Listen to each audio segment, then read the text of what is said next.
राधे राधे भक्तजनों, जय श्री कृष्णा। इस घटना के बाद शुरू हुई श्रीमद् भागवत कथा सुनने की परंपरा श्रृंगी अपने पिता अर्षि शमीक के आश्रम में अन्य अर्षि कुमारों के साथ रहकर अध्ययन करते। एक दिन सब विद्यार्थी जंगल गए हुए थे और आश्रम में शमीक अर्षि समाधि में बैठे थे। तभी प्यास से व्याकुल राजा परीक्षित आश्रम पहुंचे। राजा आश्रम में पानी खोजने लगे।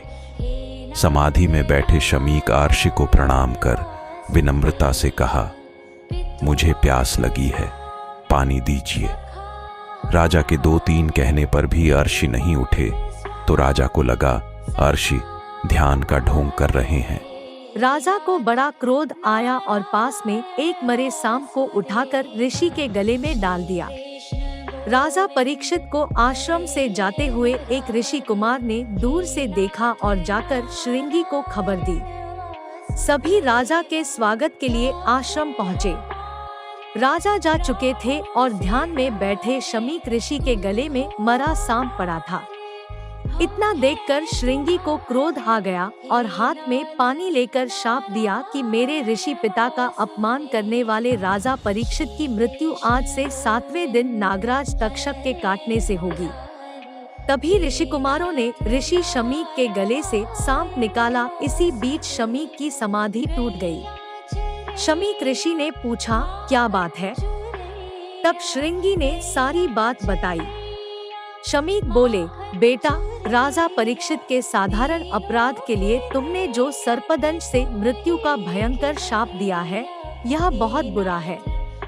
हमें यह शोभा नहीं देता। बेटा श्रृंगी, अभी तुझे ज्ञान प्राप्त नहीं हुआ। अब तू भगवान की शरण जा और अपने अपराध की क्षमा मांग। राजा परीक्षित को राजभवन पहुँचते पहुँचते अपनी गलती का एहसास हो चुका था।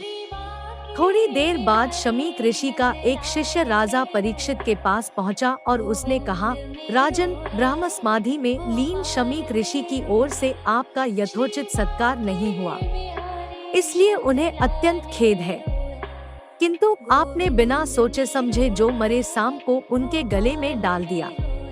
इस कारण उनके पुत्र श्रृंगी ने आपको आज से 7वें दिन सांप काटने से मृत्यु का शाप दिया है। यह शाप असत्य नहीं होगा। आता 7 दिन आप अपना समय ईश्वर चिंतन और मोक्ष मार्ग की साधना में बिताएं। राजा को संतोष हुआ कि मेरे द्वारा हुए अपराध के लिए मुझे उचित दंड मिलेगा। अब राजा परीक्षित व्यासपुत्र शुकदेव मुनि के पास पहुँचे। शुकदेव जी ने परीक्षित को 7 दिन भागवत कथा सुनाई। तभी से यह पुण्यप्रद भागवत सप्ताह सुनने की परंपरा प्रारंभ हुई।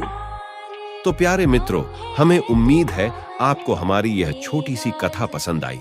हम आपकी लंबी उम्र और सफल जीवन की भगवान श्री कृष्ण से उम्मीद करते हैं। आपका जीवन मंगलमय हो।